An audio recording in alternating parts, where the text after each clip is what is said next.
Salut à toi. Alors, on va pas se mentir, actuellement, on se fait allumer sur le marché. Le marché est très sanglant, mais en même temps, tu vois, il y a un truc spécial qui est en train de se passer. Actuellement, même si le marché est en PLS, tu as des entreprises qui lèvent des millions, si ce n'est des milliards d'euros, et on voit que l'intérêt pour les cryptos est au plus haut. Tu as de plus en plus d'entreprises qui décident d'embrasser les cryptos, et c'est ce qu'on va voir aujourd'hui. C'est une crypto news très très très intense, donc j'espère vraiment que tu es posé au calme. Et on voit encore une fois que même si le marché est en berre, les visionnaires restent et ceux qui croient dans la technologie pour le long terme sont en train de mettre en place plein d'initiatives et tu as énormément d'idées qui émergent. Et je dirais que le motto du bear market, c'est fais tes projets en silence. Le bull market se chargera du bruit. Et c'est actuellement la meilleure période, c'est le meilleur moment pour s'intéresser aux cryptos car les meilleures opportunités se présentent quand le désintérêt des touristes a atteint son paroxysme. Et là, c'est ce qu'on est en train de voir. Donc tu connais, si tu connais pas, chaque dimanche, on revient ensemble sur l'actualité la plus croustillante autour des cryptos. Si ça t'intéresse, tu peux t'abonner à la chaîne, rejoindre la lettre alpha et surtout si tu souhaites passer à l'action, tu peux rejoindre le club alpha où on va bientôt lancer un challenge 10K qu'on fait en live et le but c'est vraiment d'apprendre à créer un portefeuille et le faire fructifier sur la blockchain. Il y a plein de surprises qui t'attendent, tu récupères aussi ton NFT gratuit quand tu rejoins le club alpha, donc si ça t'intéresse, on se retrouve de l'autre côté et on va commencer directement avec les propos chocs de Christine. Alors, Christine Lagarde, c'est la présidente de la BCE, donc la Banque Centrale Européenne, et elle a récemment déclaré que les actifs cryptographiques étaient hautement spéculatifs et très risqués. Alors, selon elle, les cryptos ne valent rien, mais en même temps, elle est très favorable à ce qu'un euro numérique voit le jour. Donc si un euro numérique voit le jour, ce serait une CBDC. CBDC pour Central Digital Bank. Non, CBDC, Central Bank Digital Currency. Donc c'est une monnaie digitale détenue par un gouvernement et comme son nom l'indique, c'est centralisé. Et c'est bien sûr aux antipodes de la philosophie des cryptos qui prônent la décentralisation et l'appartenance à la communauté. Donc c'est pour ça qu'on ne peut pas en vouloir à Christine parce que c'est normal, elle veut faire la promotion de son produit et elle voit les cryptos, les stablecoins comme des concurrents. Mais perso, je pense que si le projet numérique voit le jour, c'est une très très bonne chose pour les cryptos parce que même si c'est quelque chose que j'ai déjà dit, les CBDC c'est pas du tout un truc qui m'enchante, si les personnes commencent à s'habituer à utiliser des CBDC, ce sera plus facile de passer d'une CBDC à une crypto que de passer d'une monnaie fiat à une crypto. Donc voilà, maintenant on va parler de SBF, qui est le milliardaire fondateur d'FTX et notamment à la tête d'Alameda Research. On en parle souvent, un gros fonds d'investissement. Et il a annoncé qu'il serait prêt à faire des dons généreux pour les prochaines élections américaines. Donc c'est cool parce que je pense que ça pourrait donner un petit coup de pouce aux cryptos. On sait comment les choses se passent. Donc c'est très intéressant. Maintenant, là c'est un gros poids lourd. Tiens-toi prêt, j'espère que tu es vraiment posé parce que là ça va être très très très intéressant. On va parler de JP Morgan et de BNP Paribas. Donc d'un côté, tu as la banque française BNP Paribas qui est le deuxième plus gros groupe bancaire européen après HSBC et le neuvième plus grand groupe bancaire mondial. De l'autre côté, tu as JP Morgan qui est la plus grande banque des USA et la cinquième plus grande banque mondiale. Et concernant JP Morgan, il y a quelques années, ils avaient lancé leur blockchain Onyx. Donc Onyx, c'est une blockchain privée qui permet à ses utilisateurs de tokeniser leurs bons du trésor et les utiliser comme collatéral, donc comme garantie pour emprunter de l'argent et recevoir de l'argent liquide pendant des courtes périodes. C'est un truc assez complexe, mais ils sont sur un marché à 12 000 milliards de dollars. Et Onyx, c'est donc une blockchain privée qui est contrôlée par JP Morgan. Donc JP Morgan décide qui valide les transactions et décide qui peut rejoindre le réseau. Donc on voit que JP Morgan, ils sont en mode, c'est pas qu'ils aiment pas se mélanger, mais disons simplement que les aigles ne volent pas avec les pigeons. Et La bonne nouvelle, c'est que la banque française BNP Paribas a rejoint le réseau Onyx. Donc on voit que ça commence à devenir la famille.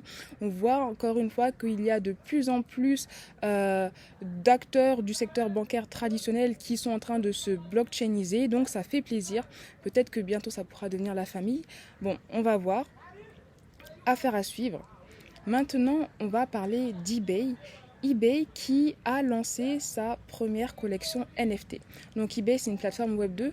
La chose assez spéciale, c'est que ces NFT étaient vendus directement sur eBay et une fois acheté, la personne recevait son NFT par mail. Donc elle achetait son NFT par carte bancaire, c'était pas du tout sur la blockchain, mais tu vois, c'est un pont qu'on fait entre le Web 2 et le Web 3, donc c'est intéressant parce que ces personnes-là, c'est peut-être leur premier NFT, puis après, si elles trouvent la techno intéressante, elles vont s'y intéresser d'autant plus et la prochaine fois, acheter un NFT sur OpenSea, par exemple, ou une plateforme similaire.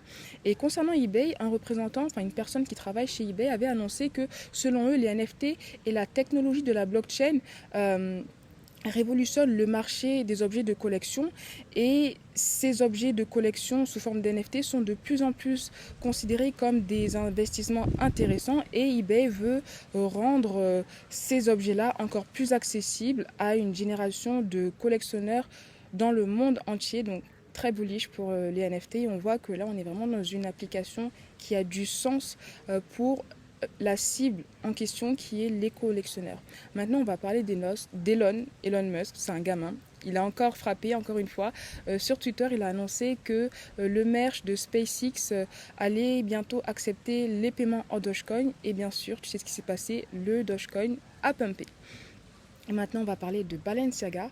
Balenciaga qui a également annoncé qu'elle allait bientôt accepter les paiements en Bitcoin et en Ethereum sur ses boutiques en ligne et quelques emplacements physiques. Et c'est pas la première fois que Balenciaga elle est en train un peu de flirter avec tout l'écosystème Web3 parce qu'en décembre, ils avaient déjà annoncé la création d'une unité commerciale métaverse en interne. Donc on voit qu'en silence, ils sont en train de charbonner pour sortir quelque chose dans le métaverse. Et cette nouvelle, tu vois, elle arrive quand le marché, voilà, il a connu des jours meilleurs, mais c'est pas quelque chose qui fait peur à Balenciaga parce que le CEO a annoncé qu'ils étaient ici sur le long terme. Donc en gros, c'est pas une petite baisse qui va leur faire peur parce qu'on sait que quand le marché descend, après, il ne peut que remonter. Il faut juste être patient. Maintenant, on va parler de Stripe et OpenNode. Donc d'un côté, tu as Stripe qui est une plateforme de paiement et OpenNode qui est une plateforme qui permet de réaliser des paiements en Bitcoin. Et les deux ont décidé d'unir leurs forces pour proposer aux commerçants un moyen simple et sécurisé de convertir automatiquement une partie des paiements entrants en Bitcoin. Donc tu vois, c'est intéressant, on voit que la crypto s'inscrit dans le paysage des paiements en ligne traditionnels. Et le concurrent de Stripe, PayPal, eux aussi, alors là franchement j'étais choquée, eux ils ont aussi fait très fort. Le vice-président, je me suis dit, Laus il est vraiment à 100% dans les cryptos, parce qu'il a annoncé en gros qu'il souhaite embrasser tous les services crypto et blockchain possibles. Donc c'est intéressant, on voit que PayPal veut également être vu comme acteur actif de la crypto. Ils avaient déjà introduit des options d'achat de Bitcoin dans certains pays. Ils avaient également parlé d'un service de paiement en crypto, même du lancement de leur stablecoin. Donc ils ont beaucoup de projets qui sont en train d'être mijotés. Ils sont toujours aussi bullish. C'est positif. Maintenant, on va parler de Facebook, ou devrais-je dire Meta. Meta qui a récemment déposé MetaPay. Le projet, c'est de créer une plateforme qui permettrait aux gens de réaliser des transactions de fiat à crypto. Et si on revient un peu sur les faits, eux aussi en décembre 2021, ils avaient acheté le nom de domaine MetaPay pour 60 millions de dollars. Donc c'est pas pour jeter de l'argent par la fenêtre s'ils ont fait ça, ça veut dire qu'ils pensent qu'ils peuvent se faire de l'argent avec. Et même s'ils ont eu des échecs, parce qu'on sait qu'ils avaient essayé de lancer leur stablecoin Libra, on voit qu'ils sont toujours déter et ils persévèrent parce qu'ils voient l'argent qu'ils peuvent se faire et ils voient le potentiel de cette industrie. Donc ça aussi, tu vois, c'est quelque chose qui est vraiment bullish pour le développement du Web3. Même si tu connais mon avis sur Meta, je pense qu'on a besoin d'autres leaders. C'est intéressant de voir que même eux, ils s'intéressent à la technologie de la blockchain et qu'ils sont vraiment à fond dedans en train de buddle. Maintenant, on va parler de Coinbase. Coinbase qui a aussi une bonne nouvelle à nous annoncer parce qu'on voit que les entreprises crypto sont de plus en plus en train de s'intégrer dans l'écosystème des entreprises générales qui pèsent dans le pays, dans le game, parce que Coinbase, même si ces derniers temps ils n'avaient pas forcément affiché de très beaux résultats, c'est officiellement la première entreprise à rejoindre le classement très prestigieux Fortune 500. Donc positif. Maintenant, on va parler de WeWork. Je ne sais pas si on avait entendu parler, il y avait eu beaucoup de scandales avec son fondateur il y a quelques années. Mais actuellement, la bonne nouvelle, c'est que le fondateur de WeWork a levé 70 millions de dollars pour un projet crypto. Je te mets les détails. Et parmi les investisseurs, tu as A16Z. Déjà, ce qu'on voit, c'est que là, quand le marché est en PLS, les investisseurs, ils sont là, ils investissent dans les entreprises de demain.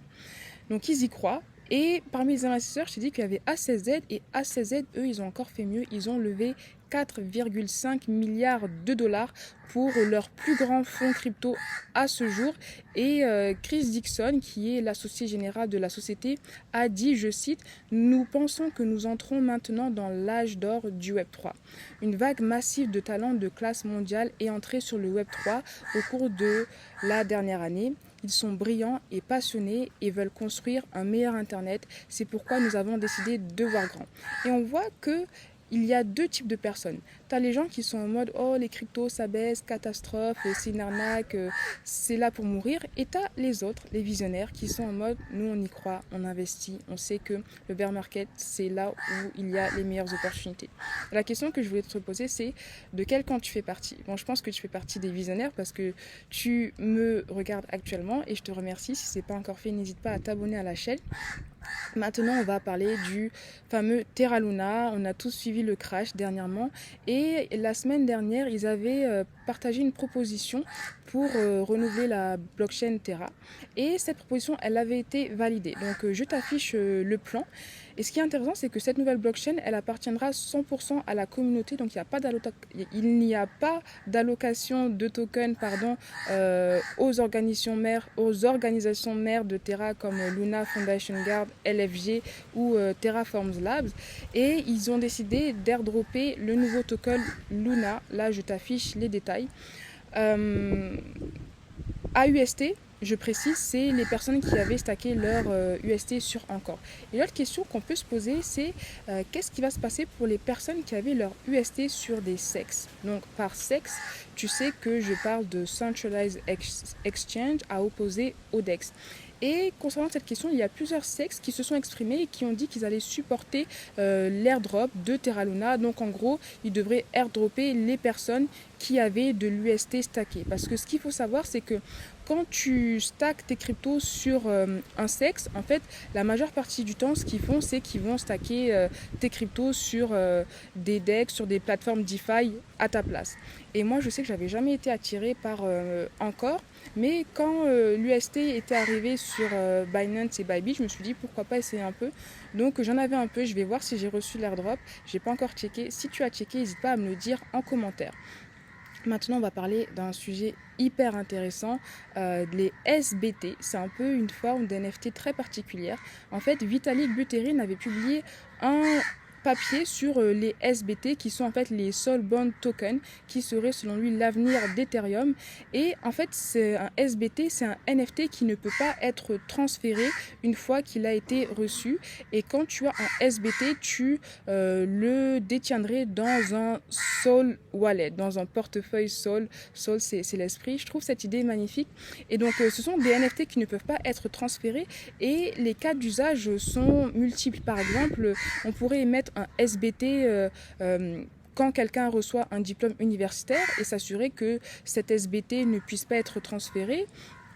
Autre cas d'usage, par exemple, un billet d'avion pourrait être un SBT, un passeport, un visa, tes pièces d'identité. Et ça, franchement, ça faciliterait grandement la vie. Par exemple, je sais pas, quand tu prends l'avion, on te demande de sortir XY papiers, parfois tu les cherches, c'est galère. Alors que tu dis que si tu as un SBT, ça nous simplifierait grandement la vie. Et c'est là où tu vois comment la technologie des NFT peut vraiment transformer notre quotidien en mieux, et on est vraiment très très loin des NFT photos de profil uniquement là pour la spéculation ou faire étalage de sa richesse sur les réseaux sociaux.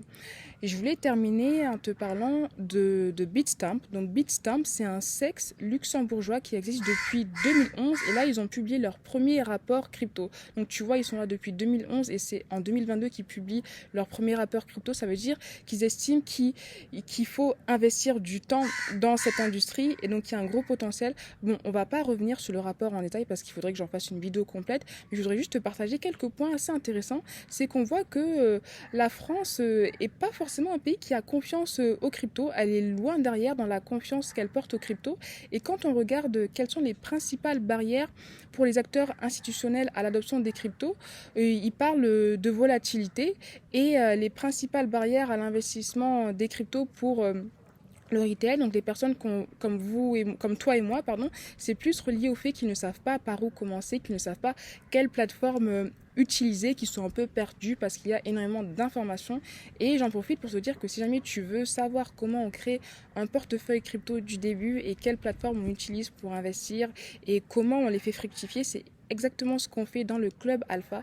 Si tu ne veux pas passer à l'action, tu peux vraiment voir au jour le jour comment on développe notre portefeuille crypto en posant toutes tes questions et voir vraiment tout le détail des actions qui sont réalisées et le détail exact des gains qui sont réalisés. Donc si ça t'intéresse, on se retrouve de l'autre côté dans le club alpha. Sinon c'est tout pour moi. Merci d'avoir regardé cette vidéo. J'attends tes retours en commentaire. Pense à t'abonner à la chaîne. Pense à Dior toujours. Et puis on se dit à très très vite pour une prochaine vidéo.